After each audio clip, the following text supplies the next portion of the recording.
A partir desse momento, a aula está sendo gravada com a permissão de todos.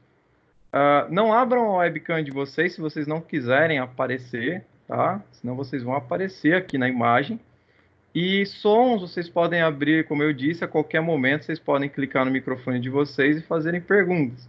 Só não se esqueçam de fechar depois o microfone assim que você terminar a pergunta, para que o seu som ali ambiente não fique ecoando aqui no momento, tá bom? Vou pedir a cooperação de todos. É uma aula tranquila, igual vocês fazem na sala de aula, vocês podem fazer perguntas a todo momento, tá bom?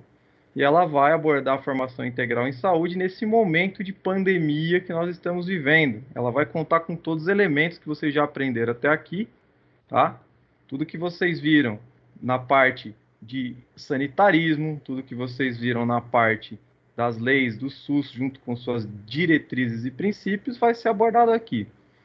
Anteriormente, eu deixei para vocês um conteúdo no blog que eu compartilhei com os representantes, com os links aí, esses últimos links finais que eu mandei por WhatsApp. Por favor, vejam essas aulas, porque vocês vão ter mais noção de como que são os sistemas de saúde pelo mundo e vão poder ter um comparativo do com o SUS, para a gente entender como que é o nosso sistema único de saúde brasileiro, tá? De muito tempo que a gente foi evoluindo como ciência biológica, você vai falar de enfermagem, você vai falar de fisioterapia, você vai falar de outras ciências biológicas, nós conseguimos diversificar vários tipos de profissões, tá? Então, nós chegamos ao que a gente chama hoje de integração em saúde. Nós integramos as profissões para que elas atuem em saúde, ok? Quando a gente vai falar de uma gripe, um tipo de vírus que se espalha pelo mundo inteiro, não tem como fazer um enfrentamento adequado desse vírus, desse problema, sem uma integração de todas as profissões que estão ali amparadas nas biológicas para poder atuar. E não só as profissões biológicas, mas também outros tipos de profissões e expertises, principalmente de atuações que vão estar tangendo nas exatas, com a parte de gráfico, crescimento, de estatística, e também nas partes de ciências políticas e educação. Se nós não temos abordagens didático andragógicas e pedagógicas para lidar com as pessoas na hora de passar a informação, as pessoas não seguem as informações de maneira adequada, as pessoas não assimilam as informações e elas acabam se comportando de maneira errada durante aí uma pandemia, o que pode agravar os quadros. Então é sabido que educar a população para que haja uma ampliação na conscientização acerca da saúde coletiva de todos é importantíssimo nesse momento. Então, diversificar as ciências para que elas trabalhem em prol de uma melhoria aí do nosso quadro pandêmico é o que nós precisamos hoje, tá? Muita ciência, muitos dados, muitas técnicas e definir um rumo para cada tipo variável de país e de localidade onde está acontecendo os focos aí de coronavírus, tá? Então, quando a gente vai trabalhar com uma nova doença que surge, a gente precisa tentar encontrar referências de doenças que eram parecidas com essa, para poder ter um norte, um rumo e entender o comportamento da doença antes de tomar decisões mais importantes. Então, na nossa primeira abordagem, a gente vai ver gripes e comparações em saúde pública. Antes que eu prossiga, tá todo mundo vendo minha tela aqui? Tá em vermelho aqui essa apresentação? Alguém pode abrir o microfone e me confirmar? Sim. Perfeito, galera. Beleza. Então, Ok. só fecha o microfone e a gente prossegue. Vamos lá. Muito bem. Então, vamos fazer algumas comparações, tá bom? Ó, aqui você tem o comportamento da gripe H1N1, tá? Certo? E ela é igual, muito parecido à gripe comum no seu ciclo de contágio. No primeiro ciclo de contágio, contagia 10 pessoas, depois no segundo ciclo, 14, certo? Ela tem um time aí para desenvolvimento de anticorpos, por isso que ela contamina menos. Depois ela vai para 21 e depois num quarto ciclo 31. Agora, olha como o Covid-19 se comporta, e é esse o maior problema, tá? Entre os ciclos. No primeiro ciclo, ele é parecido, e depois ele vai para uma multiplicação de 28, 72, e num quarto ciclo, 192. De onde eu peguei esses dados? Do El País. E o El País pegou da Organização Mundial da Saúde e fez essa customização aqui para a gente entender comparativamente. O H1N1 ele foi um problema lá em 2008, 2009, tá? Um momento que até por, vamos dizer assim, meio que por comparação, a gente estava tendo também crises econômicas no mundo todo, tá? Tinha um outro problema de pandemia que podia ter saído ali e estourado a partir da China, que foi a SARS, tá?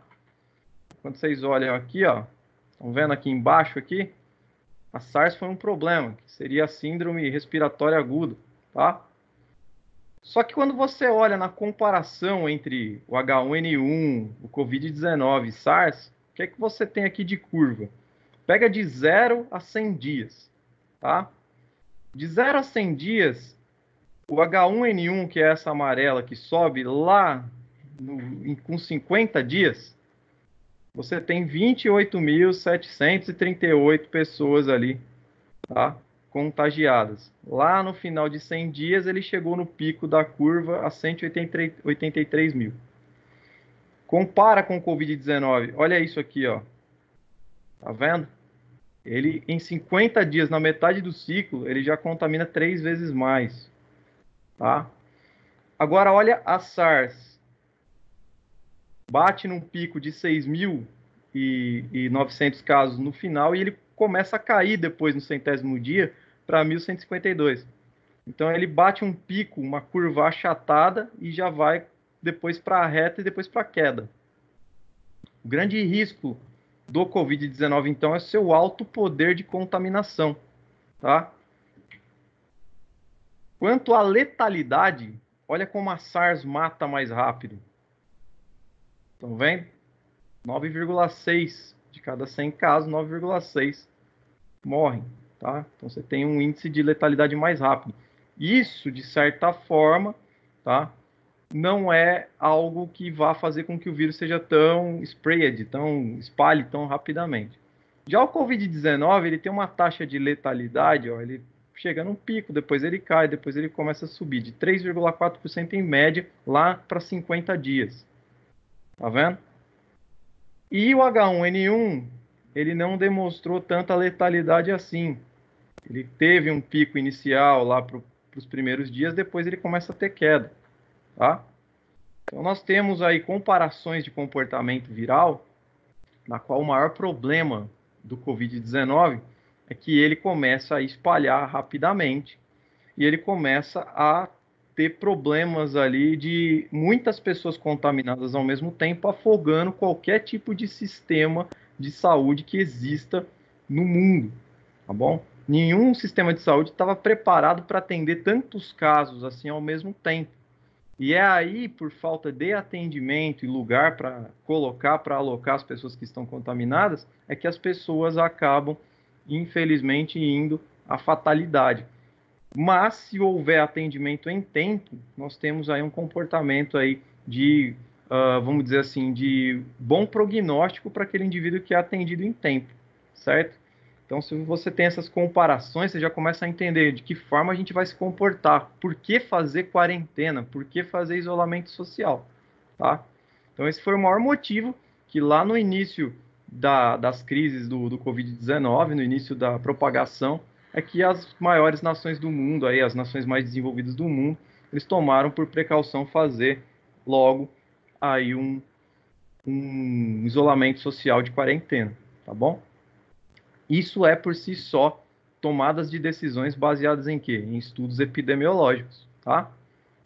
Muito bem. Agora compara, por exemplo, com a gripe espanhola, o vírus influenza, tá? Ele no Brasil, ele ocorreu em 1918, foi até 1922. Nesse período ele causou 300 mil mortes, certo? Olha a quantidade. quinto presidente brasileiro, que foi Rodrigues Alves, ele foi vítima, ele morreu de gripe espanhola, do vírus influenza. Na época, ele estava exercendo o segundo mandato dele, tá?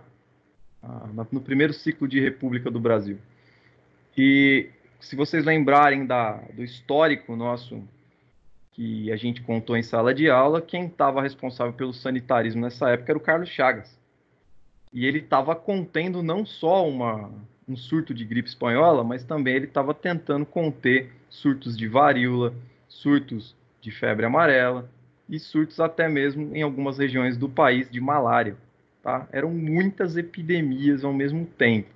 Só que a gripe espanhola foi uma pandemia. Para vocês terem uma ideia, ao norte europeu tem relatos de locais onde matou milhões de pessoas, não foi só milhares, tá bom? Então foi um problema de época, assim como nós estamos enfrentando esse problema hoje, tá? Pensa que naquela época o Brasil ele devia ter ali seus 90, não devia chegar, devia se chegasse, passava muito pouco de 100 milhões de habitantes. Hoje no país nós temos, segundo o último censo, 207 milhões de habitantes e com uma probabilidade de uma curva de até 214 ali, milhões nos dados do IBGE, tá? Não foi feito um outro censo depois de 2014, mas pode ser que a gente já tenha passado esse número, tá bom? Em pessoas. Muito bem. É legal que no livro que vocês têm, ele dá essa definição. Qual que é a diferença entre saúde pública e saúde coletiva? Nesse momento é importante distinguir e entender onde elas se encontram, qual a necessidade do encontro desses dois conceitos, tá? Quando se fala de saúde pública, a gente está dizendo que nós temos aí uma saúde que é responsabilidade do Estado, onde há os provimentos para haver indicadores que vão apontar para onde há as melhorias da saúde, onde há os equipamentos necessários que o Estado vai fornecer para que essa saúde se subsidie, qual que vai ser a estratégia e o modelo nacional de saúde que vai ser adotado. E isso é saúde pública.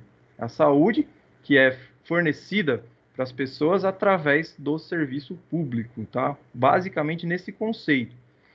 E o que é saúde coletiva? Saúde coletiva é como o povo adere essas ideias de consciência sobre saúde e como eles vão fazendo determinados hábitos e aderindo a comportamentos que vão trazer para ele um equilíbrio saudável ali dentro da população. Então, quando você pega ali e lê ali, ó, saúde coletiva, por sua vez, trabalha com as necessidades de saúde, ou seja, identificando, compreendendo todas as condições necessárias para ter saúde, uma perspectiva não apenas preventiva da doença de prolongar a vida, mas também para melhorar a qualidade de vida. Isso é o quê? Isso é a aderência de consciência do povo, tá? Saúde coletiva vai trabalhar muito com qualidade de vida, com bons hábitos, com educação em saúde.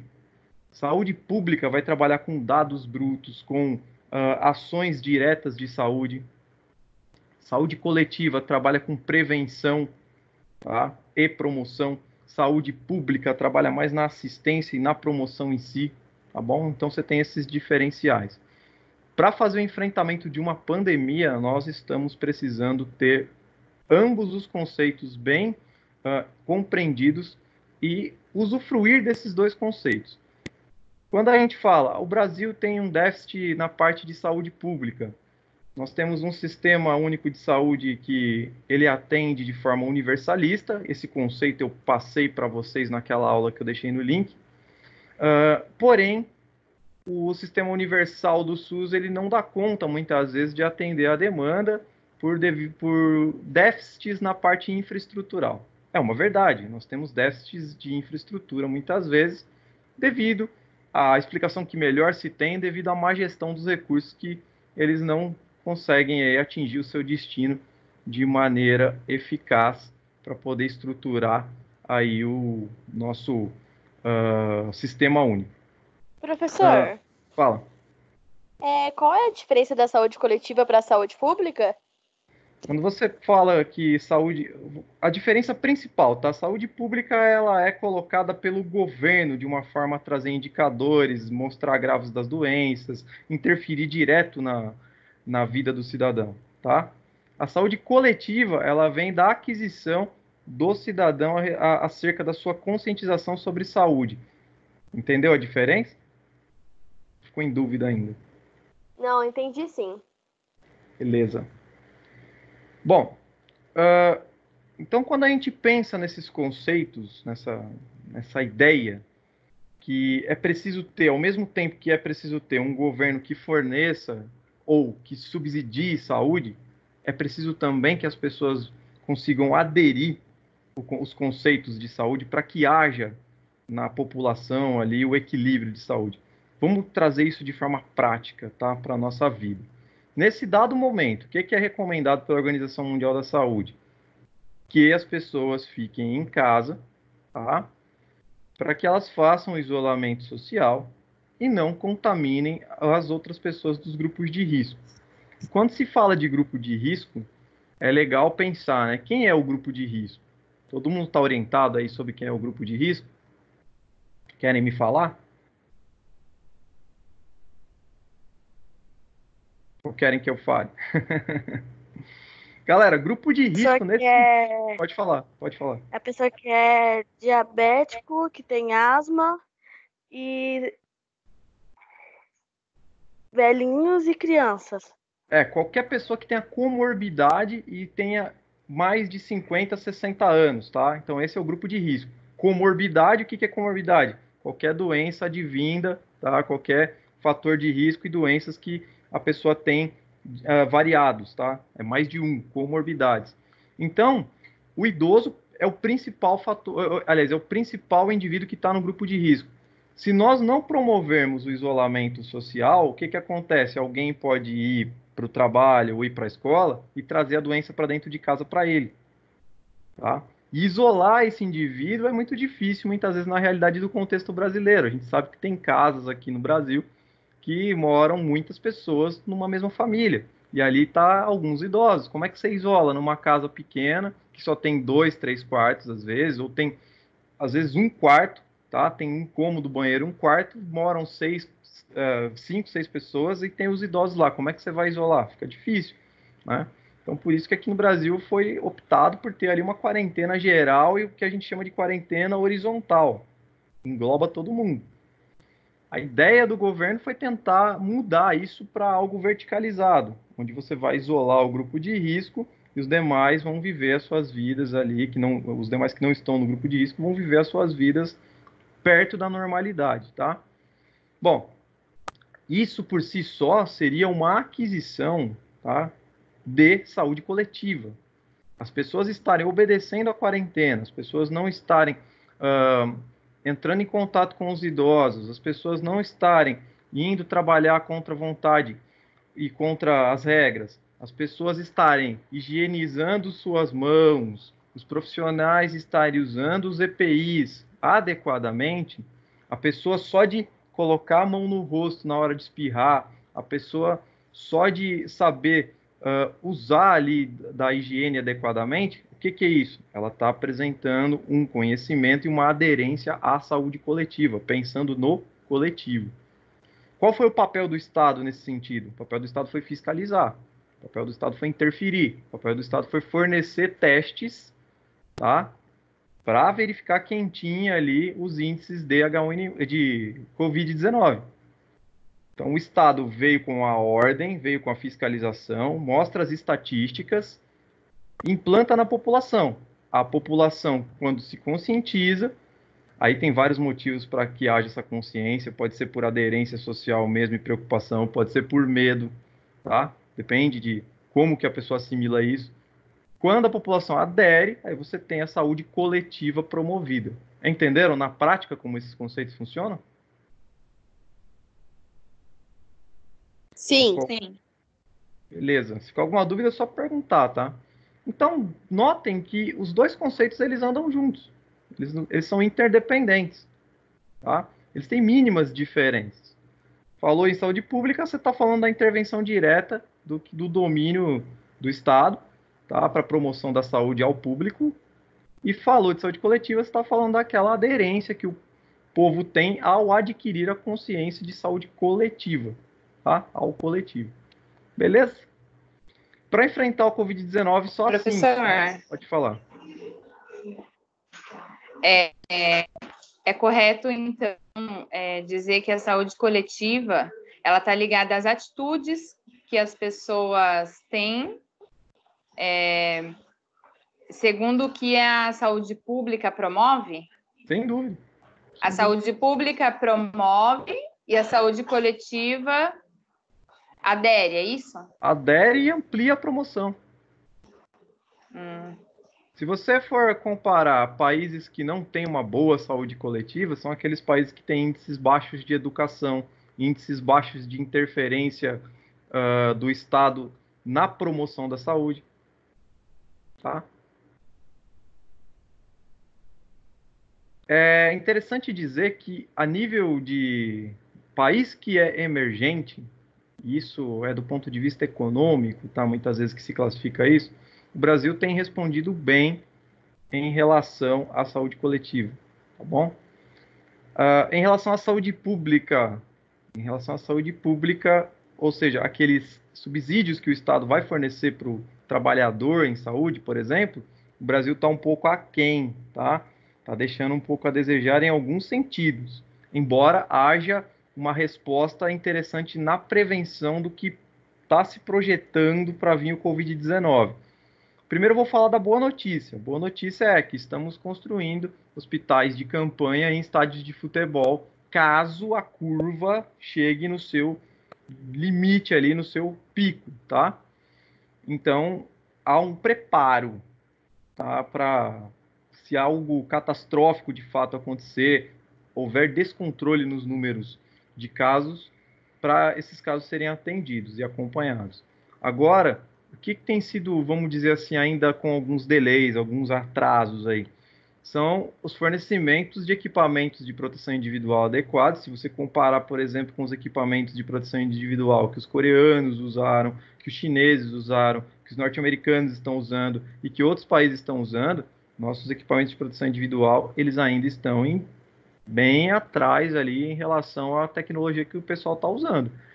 Outra coisa, a disponibilidade de testagem. Nós temos poucos testes ainda sendo circulados aí para fazer aí a testagem rápida do vírus Covid-19. Isso é algo que eu vi até um exemplo muito bacana de um biólogo chamado Átila, foi entrevistado no Roda Viva esses dias, ele falando que quando você tem o teste, você tem uma lanterna, você consegue iluminar o caminho e saber ali projeções até a uma certa distância.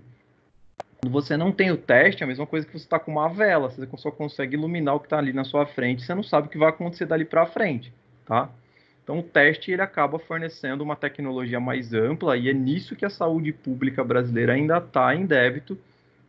É esperado que a mensagem chegue, né, que não só o Ministério da Saúde, mas as partes competentes da economia subsidiem essas compras de testes para que nós possamos ter aí um maior horizonte aí visível para saber até onde vão esses casos aí, tá?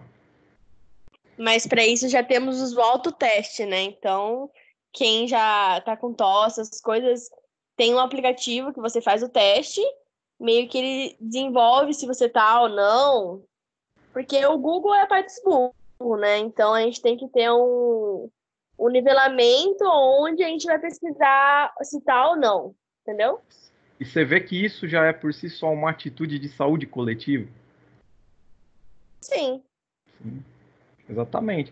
Alguém liberou, de alguma forma, um teste virtual, tá? Se foi do governo, teve ali uma promoção de saúde pública. A aderência das pessoas e a informação de saber sobre isso, olha só, é um conceito, uma conscientização de saúde coletiva. Tá? É assim que a gente dá aquelas diferenciações, mas entende que eles andam juntos. Bacana, né? Muito bem, galera. Então, é nisso que a gente vai focar, tá? A gente primeiro precisa entender como se dá o comportamento viral a partir de coisas que a gente já conhece. Na China, olha só, naquela primeira cidade onde começou, chamada Wuhan, os chineses eles já vinham ali com algumas hipóteses de que o vírus poderia se espalhar, tá? E isso vem sido trabalhado de forma aberta, tá? Fora o que é trabalhar de forma fechada, a gente não entra nesses detalhes, mas de forma aberta, desde o início de novembro de 2019, tá bom? Já é sabido ali que poderia haver um spread, né? Espalhar esse vírus aí para o mundo, até porque é um local que tem acesso a muitos turistas e é um local que também circulam vários tipos de pessoas a nível global. Não é um local fechado, restrito da China, tá? Muito bem, então esse tipo de localidade ele favorece quando surge um foco de vírus num lugar assim, ele favorece que espalhe. O mundo globalizado ele tem suas vantagens, mas também tem aí os seus ônus, né? Suas desvantagens muitas vezes nesse sentido. Eu não sei se todo mundo sabe, mas o Brasil em si é um país endêmico de tuberculose. Tá? Tuberculose tem índices de mortalidade no Brasil bem, inclusive, alarmantes. Então nós temos endemia de tuberculose. Só um minutinho, pode falar. O que significa endêmico? Endêmico é quando está no local, dentro. Endemia, dentro, tá? É legal ver esse conceito. Vamos falar da palavra para a gente entender a palavra mesmo no seu raiz, na sua raiz. Ela vem do latim, demo, vem de povo, tá? Epidemiologia, epi significa em torno, epi, tá? Epidemia é o que acontece em torno do povo. Quando fala pan significa o todo, vários lugares no mundo, vários continentes, pandemia, pegou o povo do mundo todo, tá? Agora, quando fala endêmico, é dentro de um lugar menor, uma concentração menor. O Brasil é endêmico de tuberculose. Assim como, por exemplo, se você viajar para a região centro-oeste ou mais ao norte, nós temos endemias de febre amarela, tá? Então, essas regiões aí, eles têm umas doenças características, beleza? Só para vocês entenderem aí. O gringo, quando vem para cá, vem de fora para cá, ele precisa tomar todos os cuidados a respeito de tuberculose. Ele precisa estar até aí imunizado. Nós, se formos, por exemplo, eu vou dar um lugar aí, se você for viajar para o Peru, por exemplo, você tem que estar com a febre amarela em dia.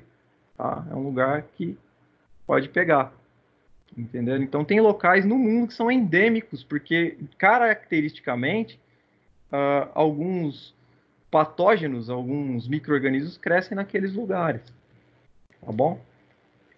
Como a gente está falando que hoje a gente tem a globalização e as pessoas têm livre circulação entre os países, pode acontecer de doenças endêmicas que estavam aparecendo num determinado lugar se espalhem para outros. É o que aconteceu basicamente com essas síndromes respiratórias todas. Elas começam a surgir na China. E se você for pegar na história quando, você pega no final dos anos 90, ali na virada dos anos 2000. Elas começam a surgir lá e espalhar para o mundo inteiro. A SARS em 2003, o H1N1 em 2009. Teve também depois o H1N1 é a gripe suína, né? Depois você teve o H7N9, que foi ali o começo, a gripe aviária, pegou 2007, 2008 também, tá? O Covid-19 mesmo, ele não é uma evolução que começou agora e disparou. Não, ele vem de forma crescente, devido à interação de pessoa a pessoa, veio numa evolução constante. Certo? Então, são problemas aí que o mundo globalizado enfrenta. Tá? Muito bem. Entendido esses conceitos de saúde pública, saúde coletiva, soma isso com aquele conhecimento que eu passei lá para vocês verem, não percam aquela aula. É importante que vocês vejam aquele link onde eu mostro ali sistemas de saúde pelo mundo, para que vocês entendam como o mundo se comporta em relação não só a pandemias, mas em relação a toda a assistência que o sistema de saúde dá. Tá? O SUS é universalista, então ele é um sistema de saúde aberto para todos, inclusive, como vocês já viram em aula, né, quando eu falava em sala, ele tem as diretrizes de universalidade, integralidade, é um sistema equitativo, que atende primeiro as necessidades das pessoas, tá? Então, ele é um sistema muito benéfico nesse sentido. Mas, para ter um sistema desse, o brasileiro paga caro, o brasileiro paga muitos impostos. E, muitas vezes, comparado com a origem que o SUS tem, que ele é basicamente uma cópia do Sistema Nacional Inglês, a gente fica muito aquém, muito distante do que a gente deveria receber num sistema universalista, igual o sistema do Reino Unido, tá? Muito bem. Todo mundo vendo os dois mapas aí? Sim. Sim. Gente, Sim. isso aqui, esses dois mapas, eles falam muito, muito. Você precisa fazer uma análise bacana nesses mapas aqui, eles falam demais. Primeiro eu vou falar da Itália, tá? O estado do Maranhão fica por aqui, assim, ó. Certo?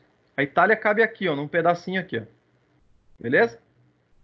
Se você for dar um Google, você vai descobrir que o estado do Maranhão, que é mais ou menos do tamanho da Itália, tem 3,6 milhões de pessoas.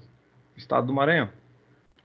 Na Itália, que é do tamanho do Maranhão em território, tá? Em território, a Itália tem 60 milhões de pessoas.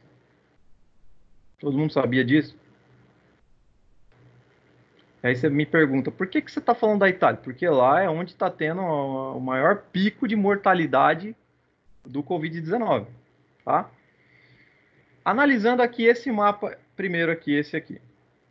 Tudo que for escuro é local onde não tem disponível respirador e UTI para tratamento do Covid-19, beleza?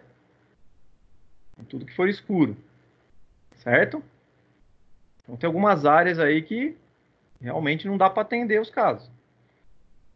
Aqui em cinza, locais que tem UTI, mas está abaixo do mínimo esperado, assim, que daria para atender caso acontecesse mesmo problemas aí alarmantes epidêmicos no Brasil. Então, que está em cinza, que seria mais ou menos a maioria do território. Está abaixo do esperado. Não dá para você atender com qualidade e se der mesmo um pico de curva ali, acaba abarrotando o sistema e pessoas vão falecer, infelizmente. O que está em amarelo está acima do mínimo, ou seja, é local que dá para atender, não com uma tranquilidade, mas com uma certa qualidade ali de serviço. Notem que na região sudeste e sul isso aumenta, melhor. Beleza? Muito bem. Aí você fala assim, nossa, caramba, tem pouquíssimo lugar, é uma situação complicada. O Brasil está deixando a desejar na parte de subsídio. Qual que é a boa notícia? Que a gente tem um país desse tamanho, tá? Gigantesco, com quilômetros de extensão, milhares de quilômetros de extensão, só que a nossa densidade demográfica, ou seja, onde mora gente, onde tem gente, é pequena. Onde está mais escuro aqui, ó, são locais de concentração de pessoas. Estão vendo? Então essa é a boa notícia. Você tem um território gigantesco, mas com poucas pessoas. Em algumas particularidades, como por exemplo São Paulo, aqui região sudeste, nós temos uma concentração maior de pessoas. A cidade de São Paulo, por exemplo, o estado de São Paulo é o mais populoso, ele vai concentrar ali quase 50 milhões de pessoas. Daí para mais, dependendo do produto do IBGE. E a cidade de São Paulo é a cidade mais populosa, ela concentra acima de 11 milhões de habitantes, tá? Então, se você for falar qual é o lugar mais arriscado de aglomeração de pessoas, que as pessoas podem ir pegar o Covid-19, obviamente, lugar de maior circulação, São Paulo. Mas lá tem lugar para atender que está ali equipado de certa forma? Tá aqui, ó, tem. Tá? Região sudeste está equipado. Então, Professor, pode falar. meu marido está indo amanhã para São Paulo, no AMB. Eles vão instalar 1.283 respiradores. Sim. E a semana passada instalaram 210 leitos com respirador no Pacaembu. Sim, a assim, espera... é bastante, né? Sim, a expectativa é que aquele negócio, quando você está falando de algo que a gente está vendo acontecer no mundo, prevenir é a melhor política que existe. Então a expectativa é que se chegar lá no pico da curva mesmo, dentro do pior cenário, a gente possa atender. E São Paulo é o epicentro mesmo, o lugar que tem mais concentração de gente. Tá? Então é o lugar mais arriscado, principalmente nas periferias. Tá bom? É importante dizer também, a gente não pode se furtar disso, tá? São Paulo, embora tenha 11 milhões de habitantes, olha só o tamanho dessa desigualdade.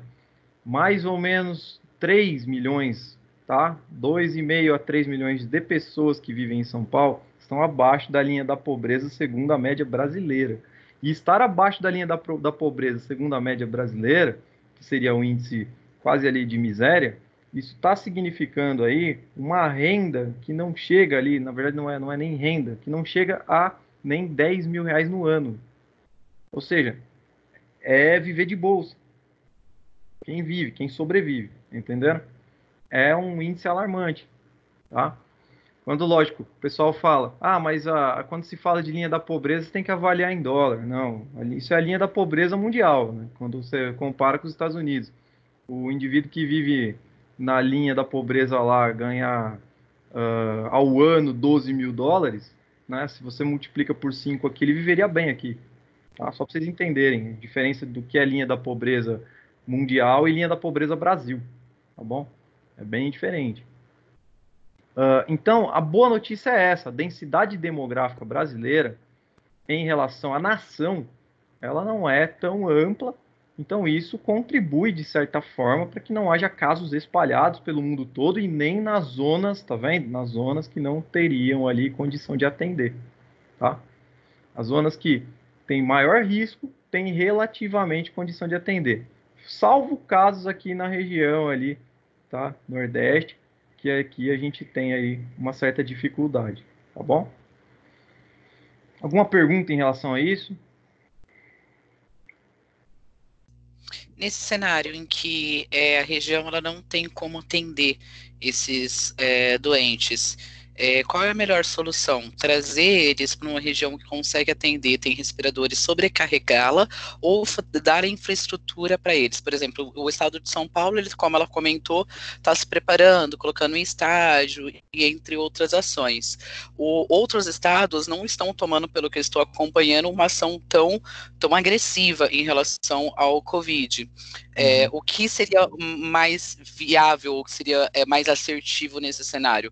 Trazer esses doentes, deixá-los lá com a infraestrutura que tem, ou dividir o que tem entre os estados? Sendo muito, muito técnico na análise, assim, a gente precisa primeiro ver o comportamento viral do lugar. Se tem caso. Tá? Ou se tem fenômenos que indiciam que pode ter caso. Se existiram síndromes respiratórias similares, que pode estar dando indício que apareceu o caso. Essa é a primeira coisa. E depois avaliar dentro daquele território, a distância entre uma pessoa e outra. Qual a média de habitação por quilômetro quadrado? Tá? Isso é importantíssimo. E aí construir as referências. Ver se as pessoas que estão distantes conseguem chegar nesses pontos de referência de atendimento. Se a distância de pessoas por quilômetro quadrado for curta num lugar onde apareceu, no município, por exemplo, onde apareceu o vírus, aí precisa dar suporte de infraestrutura para esse lugar especificamente, para aquela região, e construir um local de referência ali. É o que a China fez, é o que a Coreia fez. Não se pode deslocar pessoas de uma região onde aconteceu um determinado problema para uma região que já está sobrecarregada, senão você vai criar ali um colapso até na logística do transporte. A gente chama isso de caso alóctone, tá? É o caso que saiu da locação e se deslocou. Ele passa com o risco de ir contaminando todo o trajeto no qual ele se desloca. Tá, bacana, porque o estado de São Paulo, vou tomar como exemplo que eu tenho familiares no interior. A infraestrutura do interior não atende. Tem cidades pequenas, o território da cidade é grande, porque tem a questão rural, mas uma cidade de 10 mil habitantes que não tem um hospital. Lá chama-se ainda Santa Casa. Então, são 10 mil pessoas que tiver, por exemplo, ir para uma outra cidade próxima que tenha algum caso, voltar para a cidade, a possibilidade de se alastrar e não ter como realmente recuperar, e ainda mais que a cidade é pequena, idosos, a maior parte da população são idosos. Então, nesse cenário, viabilizaria o custo-benefício. Desculpa, a pergunta, eu sei que são seres humanos, mas vamos pensar em infraestrutura, vamos pensar em dinheiro, vamos pensar em equipamento, deslocamento, na verdade, risco. Na verdade, você pensa em Professor, Fala.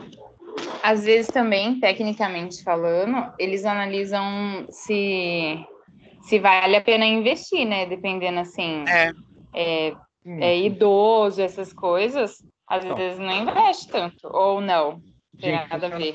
Funciona assim, a análise é do todo. A tomada de decisão, ela não é uma tomada de decisão só financeira, tá? Mas ela é bem técnica.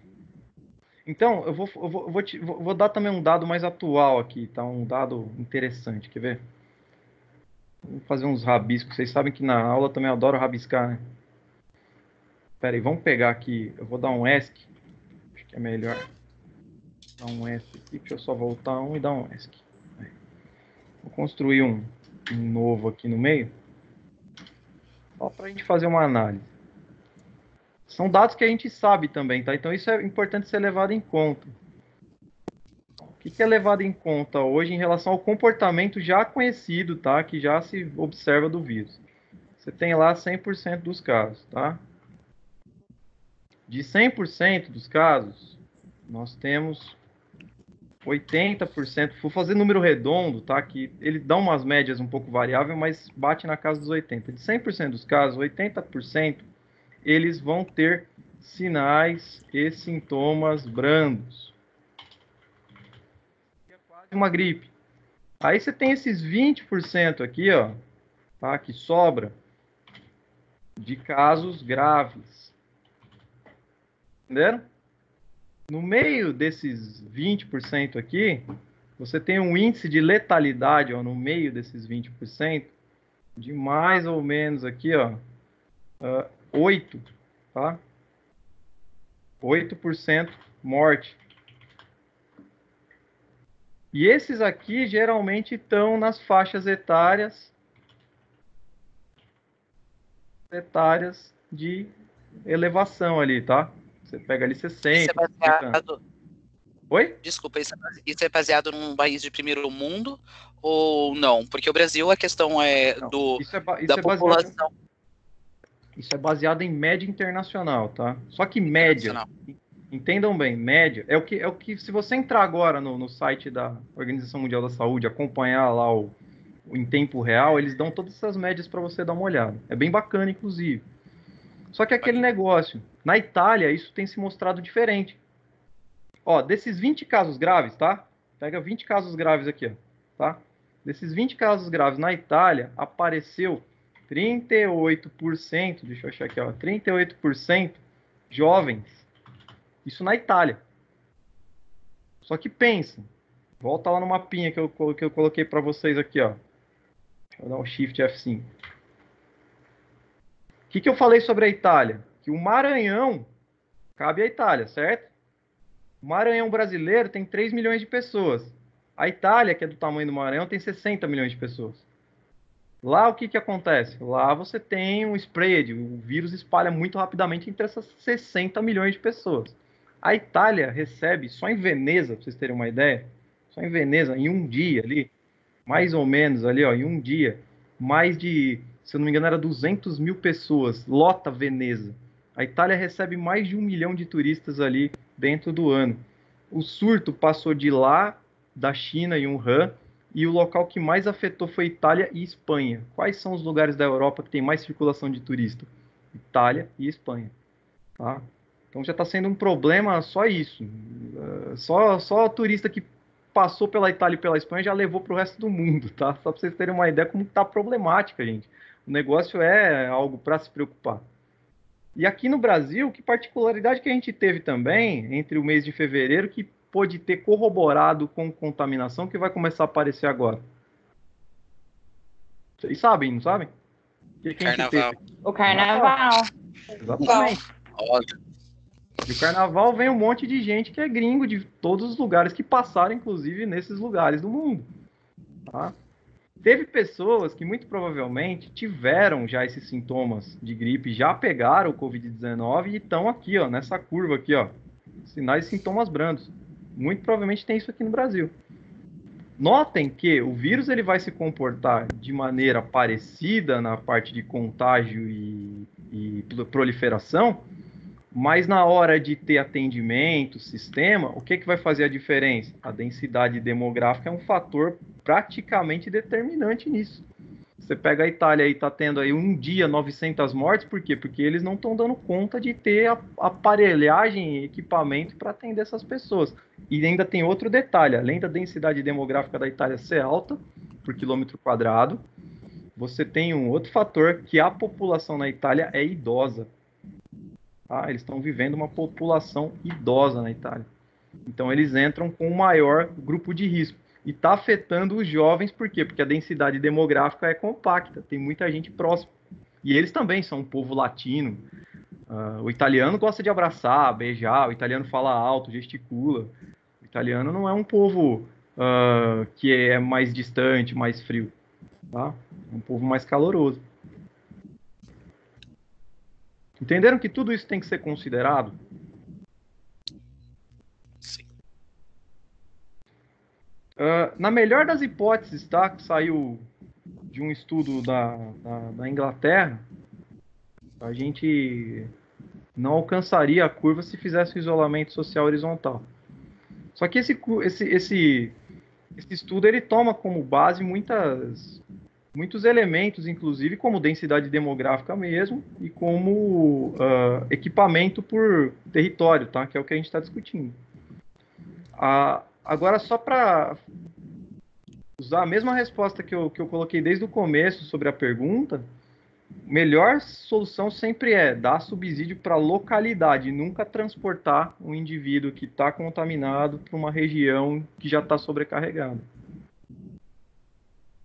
Entendi.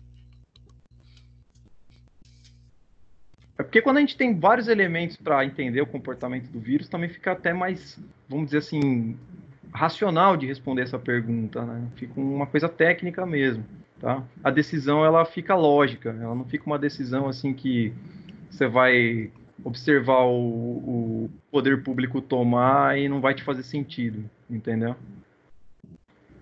Em Brasília também eles estão estruturando estádios de futebol, esperando como é uma região central do Brasil ali, esperando que talvez cheguem casos ali naquela localidade. Tá? Bom, campos e saberes que são necessários aí para ações efetivas na pandemia, né? A epidemiologia é fundamental, como vocês estão vendo. Medir a reação do vírus a nível de mundo, depois a nível de país a país, depois a nível de estados, municípios, é super importante. E para ter epidemiologia tem que ter dados. Tem que ter um sistema estruturado de coleta de dados, tá? Países mais desenvolvidos, eles monitoram isso de uma forma mais efetiva. E os testes, eles fazem muita diferença. Como eu falei, é como se você colocasse uma lanterna, um farol para iluminar o seu horizonte e tá testando todo mundo e vendo quem reage e quem não reage. Isso aí acaba, de certa forma, dando muito mais vantagem a um determinado país em detrimento do outro. O tratamento direto, que seria a atuação das profissões médicas, ele é fundamental também. Tá? Fundamental. E ter ali a manutenção das comorbidades, tá? Porque não é porque está acontecendo uma pandemia de vírus e está contagiando todo mundo e que ninguém vai mais ter, por exemplo, acidente de carro. Eu sei que está diminuindo o trânsito, mas não vai mais acontecer acidente de carro, então não precisa mais trabalhar o resgate. Não é assim. Não é porque está acontecendo uma pandemia de Covid-19 que não vai ter mais sarampo, que vai acabar os casos de cachumba, que vai acabar as outras doenças. Não, elas estão acontecendo ao mesmo tempo, e é por isso que o tratamento direto ele tem que ser efetivo também. Tem que se contar com tudo isso.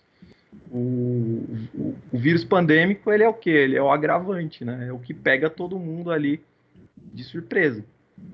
O cuidado direto também ele tem que existir, que seria os profissionais de enfermagem ali que fazem essa ação, o técnico, enfermeiro em si, que é um indivíduo que vai cuidar, tá? Você tem o indivíduo que trata, que é um indivíduo ali de profissão médica, e o indivíduo que cuida, tá? Que é um indivíduo que fica mais tempo exposto. Essa pessoa tem que ter um treinamento diferenciado, e essa pessoa também precisa ter uma certa flexibilidade quanto às suas horas de descanso, porque eu não dou o que eu não tenho, tá? Então precisa contratar mais, treinar mais. O problema é que quando você tem uma pandemia, você não tem tanto tempo para fazer tudo isso, e acaba sobrecarregando alguns. Uma problemática que aconteceu recentemente aí foi foi uma medida provisória querendo colocar como voluntário ali o serviço da categoria, né? Isso foi complicado. O próprio Conselho Federal de Enfermagem foi contra, porque é um absurdo você ter ali um contrato de um determinado profissional ganhando 15 mil e o outro ter que se voluntariar. Não, você tem que ter ali as mesmas condições para todos os tipos de profissionais. Se houvesse uma convocação, uma crise caótica de fato, mas a gente tem ainda um tempo hábil para poder estar estruturando isso de uma forma justa, tá? Então, o cuidado direto é muito importante, é um saber ali fundamental nesse momento. A fiscalização preventiva, muito importante você ter ali serviços sanitários, a vigilância sanitária, a vigilância epidemiológica, todos trabalhando juntos ali para fiscalizar os locais que vão estar sendo abertos, os locais que vão estar funcionando, e fechar os lugares que não têm condições de funcionar, porque vão promover alta circulação de pessoas. Tá? Então, é determinante também a fiscalização preventiva, e ela é baseada toda em dados. O pessoal da epidemiologia é que vai definir, através de estudos e simulações, o que é que pode e o que é que não pode ser mantido aberto ou fechado. A liderança política, gente, isso é fundamental. Assim, o líder máximo da nação, ele tem que tentar passar uma tranquilidade para as pessoas, mas uma tranquilidade realista, tá? Eu não vou discutir partido político e nem entrar nesses méritos, mas o líder máximo da nação, ele tem que se pautar através da equipe técnica dele e do seu ministro da Saúde. E ele tem que determinar a sua fala dentro de um escopo técnico e dentro de uma informação científica. Se ele fala o que ele acha, o que ele acredita, e isso não está condizendo com a realidade, ele pode colocar uma população toda em risco. Então, está aí um problema. Eu não posso, como líder da nação, na verdade, eu não poderia nem como líder de uma comunidade pequena ser irresponsável e sair falando para as pessoas o que eu acho, o que eu acredito ser. Não dá. Tá certo que vai ter problema, impacto na economia, sim, só que aí qual que é a política? O executivo. O executivo, ele precisa executar. Como ele protege sua população?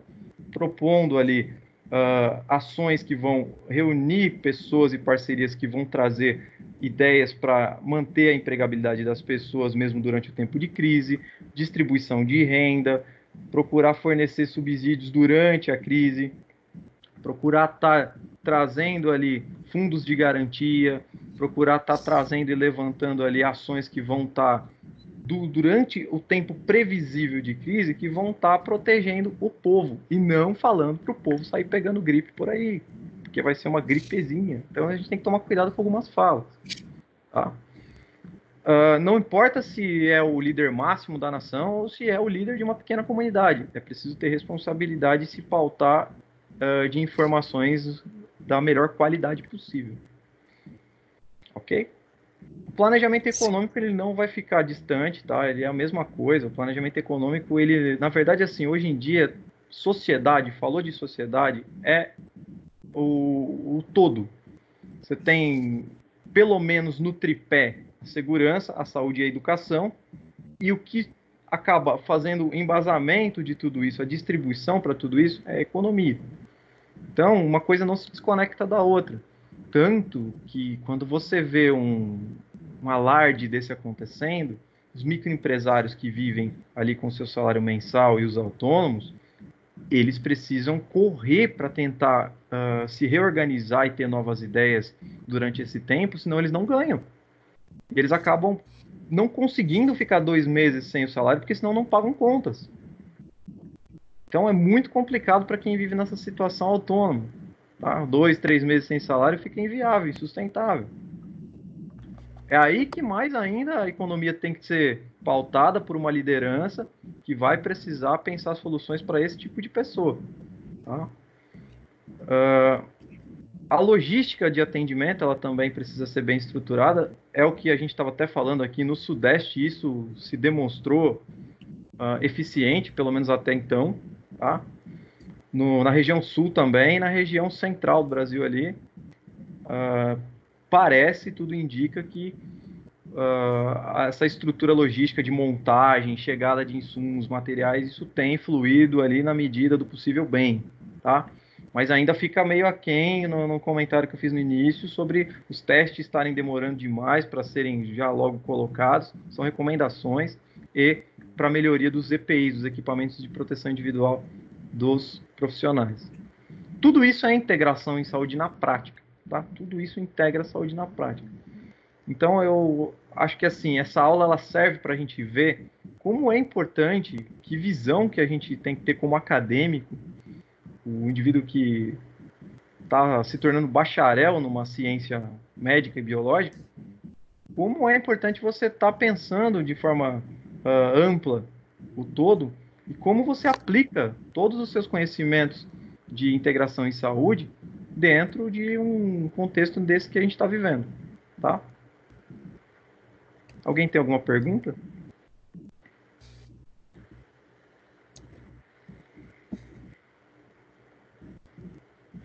Ok. Professor, eu gostaria de tirar uma dúvida. Pode falar. Em relação aos EPIs, como a gente estava tratando no começo, existe uma divergência entre a população de pessoas que usam máscara e não estão com sintomas e o pessoal que precisa usar isso porque faz parte da saúde, né? Está dentro do contexto da saúde. Então, fica errado sair de casa tipo de luva e de máscara? Olha, quando você fala de uso de máscara, a N95, você tem um aculturamento de países que já tiveram epidemia de uso. Principalmente países de mercado livre, ali, como por exemplo o Japão, onde você compra o que você quer. E usa o que você quer também. Então, a cultura ali vê com bons olhos o indivíduo usar a máscara do jeito que ele quer. Ninguém olha de forma diferente. Então, nesse contexto, não tem certo e errado. Você tem o modo como as pessoas olham para você. Se você não se vê de desconfortável quando alguém está te olhando de máscara, sabe? Não tem um apontamento que você diz assim, é certo ou errado. E nenhuma recomendação, inclusive, nesse sentido, uma recomendação técnica. O que se sabe que o vírus, você pode pegar ele pela mucosa dos olhos, nariz ou boca. A máscara te protege em 2 elementos, certo? Se você acha prudente fazer o uso, né? Se você não liga para as pessoas ficarem olhando para você de máscara, qual o problema? Tá? E eu não estou nem dando aqui minha opinião pessoal, eu estou só demonstrando aqui que não existe uma recomendação que vai dizer para você não use. Pelo contrário, tá? Se você está num lugar de aglomerado de pessoas e está com algo que é padronizado para te proteger de gotículas, de certa forma você fica até mais protegido ali. Tá certo. Obrigada. Nada que... Professor, mas falar. está sendo recomendado para quem tá com vírus. Tá com algum sintoma. Sim, isso sim. Ah, entendi. Porque aí você... Só um minutinho. Porque aí você é transmissor, né? Aí como é que você transmite? Através das gotículas, dos fômites, ou seja, das gotículas que você lança. Isso impede que você lance, né? Pode perguntar. Que nem eu trabalho no hospital.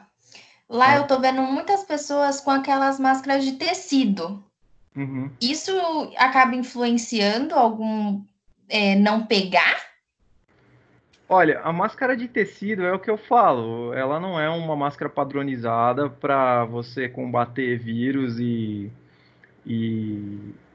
garantir que aquele vírus não vai te pegar, entende? E outra, tem ainda um outro porém. A máscara de tecido ela é uma máscara procedimental que ela é trocada imediatamente após o procedimento, sabe? Então, é aquele negócio, né? Ela não garante uma proteção. O próprio fabricante te diz que ela não garante uma proteção efetiva para você. Professor, eu li hoje uma reportagem sobre isso, né? Porque estão fazendo de bichinhos, personagem e tal. A reportagem que eu li sobre isso, porque eu também queria comprar, fala que ela não tem uma boa eficácia, e no lugar dela, se não tiver a máscara apropriada, a máscara feita com o filtro Melita, ela é melhor do que essas, ela tem, ela te dá uma melhor proteção do que essas máscaras que estão fazendo de tecido, com o filtro Melita. Seria uma adaptação bem, né? Vamos dizer assim, o pessoal chama aqui no Brasil de gambiarra, né? Uma adaptação. Mas é aquele negócio, ainda a N95 é o que te dá garantia de fabricante, ou seja, é o que te dá uma garantia técnica, tá? A máscara N95. Então, é uma garantia técnica. Eu só vou pedir para vocês o seguinte, agora, nesse momento que a gente está resolvendo dúvidas e vou jogar o exercício, eu vou encerrar a nossa gravação, tá? Porque aí vocês podem perguntar bastante coisa. Deixa eu só achar onde está aqui o meu... Aqui o item. Então, nesse momento aqui, eu vou encerrar a gravação, beleza? A partir de agora, a gente não vai ser mais gravado, porque aí já aconteceu o clímax da aula. O pessoal que depois precisar do nosso material aqui já vai estar disponível, e aí vocês podem perguntar bastante coisa. Vou deixar aqui, então, ó, encerrando, parar a gravação, beleza? Ok.